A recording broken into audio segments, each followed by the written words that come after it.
SBI PO में हम कैसे यहाँ पर बेहतर स्कोर कर सकते हैं और क्या एग्जाम हॉल अप्रोच होनी चाहिए इस सेक्शन की। सो ये वीडियो गाइस बहुत इंपॉर्टेंट है, तो एक एक पॉइंट को ध्यान से सुनिएगा कि लास्ट टाइम पे क्या स्ट्रेटेजी आप लोग फॉलो कर सकते हो। बिकॉज सम टाइम्स हम मेहनत बहुत ज़्यादा करते हैं लेकिन हम एग्जाम में उतना अच्छा परफॉर्म नहीं कर पाते, पैनिक हो जाते हैं या जो भी रीज़न रहता है।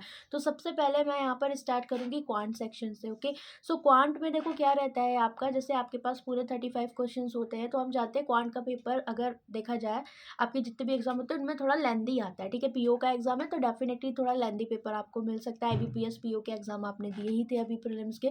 तो सबसे इंपॉर्टेंट पॉइंट यही बनता है कि आपके पास 35 क्वेश्चन होते हैं, तो 5-5 क्वेश्चन का जो क्वेश्चन पैलेट होता है तो गो थ्रो कर लो कि कहाँ पर कहीं क्वाड्रेटिक मिल गई है, कहीं अप्रोक्सीमेशन है या नंबर सीरीज है, आप उनको कर लो। जैसे आपके एग्जाम में रॉन्ग नंबर सीरीज आई है, ठीक, मैं हमेशा ये बोलती हूँ रॉन्ग नंबर में स्टूडेंट्स का थोड़ा सा कॉन्फिडेंस डाउन रहता है। ठीक है, तो उससे पहले आप चाहो तो डीआई को पहले प्रायोरिटी दे सकते हो, या फिर रॉन्ग नंबर सीरीज में भी जा रहे हो ना तो देखते ही पहले क्वेश्चन का पैटर्न समझने की कोशिश करो। ठीक है, कि मल्टीप्लाई का है या फिर डिफरेंस का केस है, क्या है उसके अकॉर्डिंग अपना जो भी आपको अप्लाई करना है वो करिए। अगर आपको वहाँ पर टाइम लग रहा है, मान लो आपको 40-50 सेकेंड से ज़्यादा किसी नंबर सीरीज पे लग गया, तो उसको लीव कर दीजिए बिकॉज बहुत ज़्यादा टाइम स्पेंड करने की ज़रूरत नहीं है।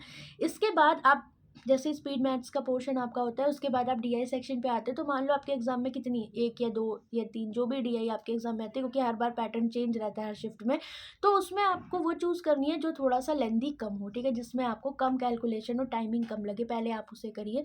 ठीक है, केसलेट को बहुत सारे स्टूडेंट कह रहे थे कि मैम केसलेट को पहले अटैम्प्ट करें या ना करें, तो ये आप पर डिपेंड करता है। और गाइज मेरे हिसाब से अगर मेरा एक ओपिनियन यही रहेगा कि केसलेट में अगर आप फंस गए मान लो, तो वो 5 क्वेश्चन तो आपके गए ही, साथ में आपका सेल्फ कॉन्फिडेंस भी जाएगा। उस उतनी देर में जो टाइम आप वेस्ट करोगे उसमें आप कुछ अर्थमेटिक के क्वेश्चंस कर सकते हो। तो इस तरह की गलतियां अपने एग्जाम में मत करिएगा। ठीक है, हाँ ये कर सकते हो, एक डीआई कर ली, उसके बाद आप मान लो दूसरी केस लेट है तो उसकी जगह आप क्या कर सकते हो, अर्थमेटिक के कुछ क्वेश्चन कर लो। या फिर अर्थमेटिक आपको लेंदी लग रही है तो ऐसा नहीं है सारे क्वेश्चन, कुछ क्वेश्चन होंगे ना 4-5 चैप्टर आपके स्ट्रॉन्ग, आप उनको पहले बना लो। ठीक है, मैंने आपको अप्रोच भी सिखाई है यूट्यूब पे कि आप बाय ऑप्शन भी जा सकते हो। प्रीलिम्स में काफ़ी क्वेश्चन ऐसे हो जाते हैं, नन ऑफ दिस का ऑप्शन है, तो आप क्वेश्चन वेरीफाई भी कर सकते हो रखकर, अगर छोटा पड़ रहा है आपको। ठीक है, अब बात आती है आपकी रीजनिंग सेक्शन में। ठीक है, तो सेम रीजनिंग सेक्शन में भी आपके पास जैसे पजल सेक्शन आपका ज़्यादातर टाइम ज़्यादा ले जाता है या ब्लड रिलेशन का पार्ट हो गया, तो हमेशा सबसे पहले जो पजल आपने बना रखी है जिस नेचर की, पहले जिसमें आपको लगता है कि आप कहीं वीक पॉइंट लगता है कि मैं इस पजल में फंस जाता, तो उस पजल को कभी भी अटैम्प्ट मत करना।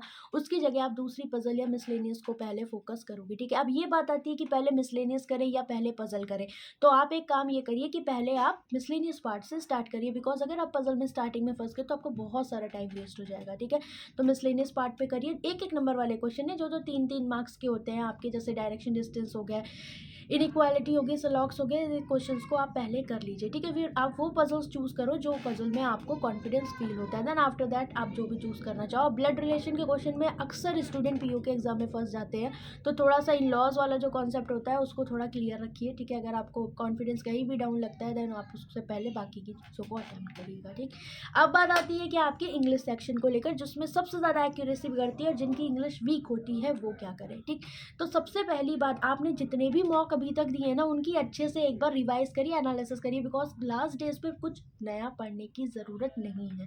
आपने जितना भी मॉक टेस्ट दिए हैं उनमें एनालिसिस करिए क्या रहा, और प्रीवियस ईयर के एरर के क्वेश्चंस देख लीजिए। ठीक, अब बात आती है कि इंग्लिश सेक्शन आप अटेंड कर रहे हैं, तो आप सबको पता है कि आरसी में 2-3 क्वेश्चन आपके ऐसे होते हैं जो सिनोनिम मेटोनिम बेस्ड हो गए या फिर कुछ एरर बेस्ड हो गया, कुछ भी ऐसा पार्ट है जो आप डायरेक्ट पैसेज से रिलेट कर सकते हो। कभी कभी सिनोनिम्स नहीं आते, पर क्वेश्चन का पूरा वो जो लाइन होता है सेंटेंस पढ़ के हम उसका मीनिंग निकाल रहे थे, तो उसके अकॉर्डिंग भी आप आंसर कर सकते हो ऑप्शन एलिमिनेट करके। इंग्लिश में जब भी कंफ्यूजन लगे तो ऑप्शन रख रख कर देख लिया करो, एलिमिनेशन करके थोड़ा सा ट्रांसलेट करके कि ये सही बैठ रहा है या नहीं। बिकॉज अभी देखो क्या होता है, अगर बहुत ही वीक है आपने पढ़ नहीं रखा तो मैं कुछ बोलूँगी नहीं, लेकिन हाँ जिनको थोड़ा बहुत एक्यूरेसी में दिक्कत आती है वो ऐसे जा सकते हैं। ठीक, इसके अलावा पहले आरसी मत अटेंड करना। ठीक है, पहले आपको 1 लाइनर 2 लाइनर जो होते हैं पहले आप उन्हें अटेंड करिए, उसके बाद आप इस पर आइए। अभी जैसे कि जो मल्टीपल चॉइस वाले क्वेश्चन होते हैं, जैसे कि किसमें एरर नहीं है, 4 ऑप्शन दे दिए, ठीक है, 4 सेंटेंस दे दिए, तो अगर आपको लगता है वहाँ आपकी गलती बढ़ रही है या आप वहाँ गलत कर देते हो तो उनको थोड़ा सा परहेज करो अटेंड करने से।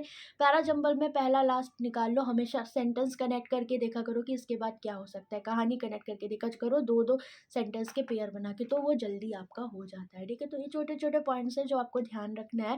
बाकी जो चीज़ें आपने पढ़ा पढ़ रखी हैं, जिनमें कॉन्फिडेंस है उन्हें पहले करिए। ज़्यादा फॉल्स अटेम्प्ट करने की ज़रूरत नहीं, बिकॉज़ ये पीओ का पेपर है, ठीक है? तो उस हिसाब से अटेम्प्ट करो।